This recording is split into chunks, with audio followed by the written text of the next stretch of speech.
brought to you by Palvi Agrico. आता शेतीसाठी जे काही लागणार ते घरपोच मिळणार, तेही मोबाईलच्या एका क्लिकवर. जालना जिल्ह्यातील एका कुख्यात आरोपीला फाशी देण्याचा मार्ग मोकळा झालाय. रवी घुमारे असं त्या आरोपीचं नाव असून तो सध्या तुरुंगात आहे. येत्या काही दिवसांमध्ये त्याला फाशी दिली जाणार आहे. 2012 मध्ये जालन्यात याच आरोपीने 2 वर्षांच्या चिमुकलीवर बलात्कार केला होता. त्यानंतर त्या मुलीची निर्गुण हत्या देखील रवी घुमारेने केलेली होती. चॉकलेट देण्याचं आमिष दाखवून आरोपीने चिमुकलीचं इंदिरानगर परिसरातून अपहरण केलं. त्यानंतर बलात्कार आणि हत्येचा गुन्हा सुद्धा केला होता. लोकांचा रोष वाढल्यानंतर या प्रकरणात प्रशासन, सरकार आणि वकिलांनी कोर्टात महत्त्वाचे पुरावे सादर करत आरोपीच्या फाशीची मागणी केली होती. आरोपी रवी घुमारेला सर्वात आधी सत्र न्यायालयाने 16 सप्टेंबर 2015ला फाशीची शिक्षा सुनावली होती. जानेवारी 2016 मध्ये मुंबई हायकोर्टाच्या औरंगाबाद खंडपीठाने शिक्षेला स्थगिती देण्यास नकार दिला. त्यानंतर आरोपीने सर्वोच्च न्यायालयात धाव घेतली, परंतु 2019 मध्ये सुप्रीम कोर्टानेही रवी घुमारेला फाशी देण्याची शिक्षा कायम ठेवलेली होती.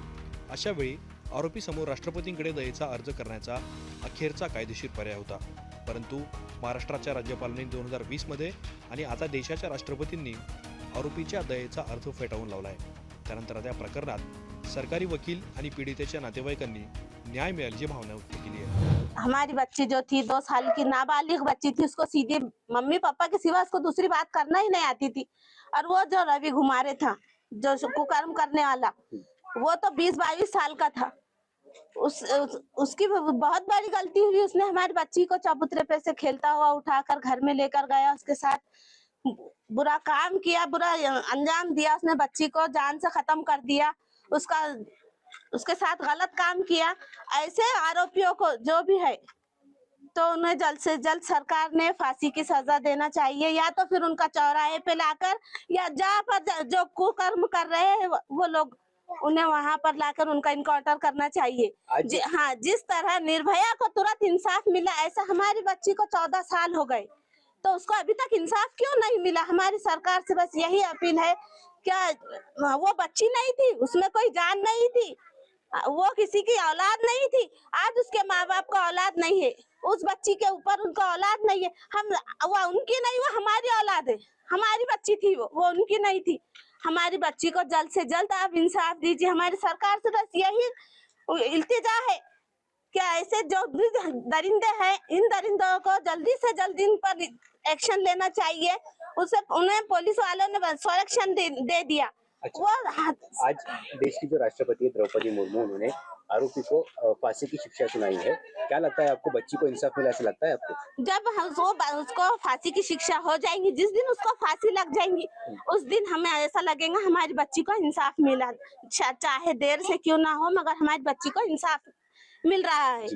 पहले तो हम राष्ट्रपति का स्वागत करते हैं इस निर्णय का कि जो बच्ची को जो हुआ था, हमारे सामने की बच्ची थी, बच्ची गली में खेल रही थी, उसने चॉकलेट दे के उठा के ले गया और बच्ची के संग एक घिनौना काम करा जो हम बयां नहीं कर सकते।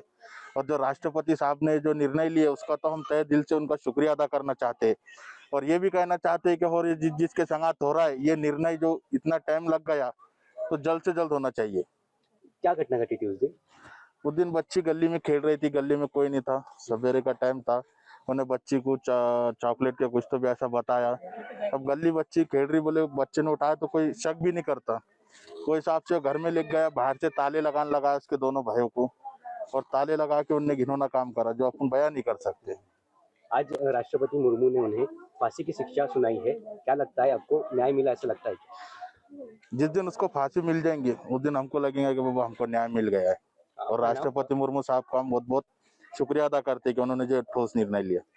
इंदिरानगर येथील तिच्या राहत्या घरासमोर खेळत असताना संध्याकाळी 4 वाजेच्या सुमारास आरोपी रवी घुमारे याने या 2 वर्षाच्या मुलीला स्वतःच्या घरात घेऊन गेला. त्यानंतर सदर मुलीवर बलात्कार करून तिचा त्या ठिकाणी त्याने खून केला. सदर घटनेबाबत पोलीस स्टेशन कदीम जालना येथे आरोपी विरुद्ध गुन्हा रजिस्टर नंबर 56/2012 कलम 302, 376, 363 भारतीय दंडविधान प्रमाणे गुन्हा दाखल केला. सदर प्रकरणी तत्कालीन पोलीस निरीक्षक श्री राजेंद्र सिंग गौर यांनी गुन्ह्याचा तपास करून माननीय न्यायालयात दोषारोपपत्र दाखल केले. माननीय न्यायालयात दोषारोपपत्र दाखल केल्यानंतर सुनावणी दरम्यान सरकार पक्षातर्फे तत्कालीन जिल्हा सरकारी वकील ऍडव्होकेट श्री मुकुंद कोले साहेब यांनी सरकार पक्षातर्फे सदरील केसमध्ये जे आहे कामकाज पाहिलेलं आहे. संपूर्ण केसमध्ये आलेला पुरावा आणि या गुन्ह्याचं स्वरूप लक्षात घेता माननीय सत्र न्यायालयाने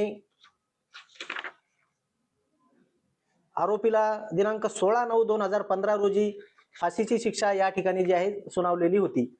सदर शिक्षेच्या विरोधात आरोपी रवी घुमारे याने माननीय उच्च न्यायालय खंडपीठ औरंगाबाद या ठिकाणी फौजदारी अपील दाखल केले.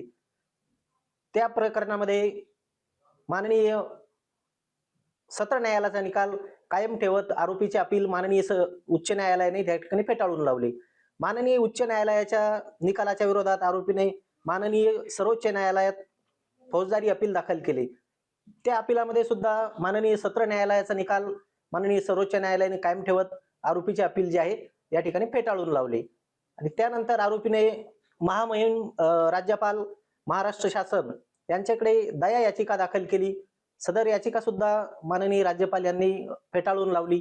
त्यानंतर माननीय राष्ट्रपती महामहिम राष्ट्रपती यांच्याकडे आरोपीने दया याचिका दाखल केल्याची माहिती आहे.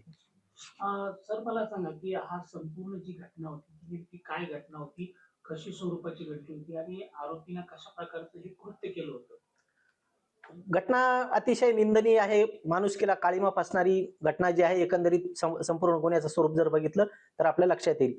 एक 2 वर्षाची चिमुरडी ज्यावेळेस तिच्या घरासमोर खेळत होती त्यावेळेस आरोपीने तिला उचलून नेऊन स्वतःच्या घरात नेऊन अशा प्रकारचं गैरकृत्य जे आहे या छोट्या मुलीसोबत केलेलं आहे. आणि या प्रकरणी माननीय सर्वोच्च न्यायालयाने माननीय उच्च न्यायालयाचे न्यायनिवाडे जरी बघितले तर त्यात सुद्धा माननीय न्यायालयाने जे आहे तर ऑब्झर्वेशन सुद्धा अशाच प्रकारे घेतलेले आहे की त्या मुलीचं जीवन सुरू होण्याच्या अगोदरच या आरोपीने जे आहे या ठिकाणी संपवलेलं आहे. त्यांनी जे कृत्य केलं ते नेमकं कशा प्रकारचं कृत्य होतं, त्या प्रकरणी काय काय तपासणी करण्यात आली होती, कशा कशा प्रकारचे साक्षीदार या ठिकाणी तपासण्यात आले होते? तपासादरम्यान तत्कालीन पोलीस निरीक्षक राजेंद्र सिंग गौर यांनी अतिशय बारकाईने या गुन्ह्याचा जो काही सिरियसनेस होतं हे बघून गुन्ह्याचा तपास केला होता. आणि तांत्रिक जे काही पुरावे आहेत हे तांत्रिक पुरावे सुद्धा तपासादरम्यान तपासी अंमलदार यांनी जे आहे ते कलेक्ट केले होते. आणि या तांत्रिक पुराव्याचा विचारच जो माननीय सत्र न्यायालयाचा जो काही न्यायनिवाडा आहे यामध्ये सुद्धा त्याचं विश्लेषण जे आहे या ठिकाणी आपल्याला दिसून येतं.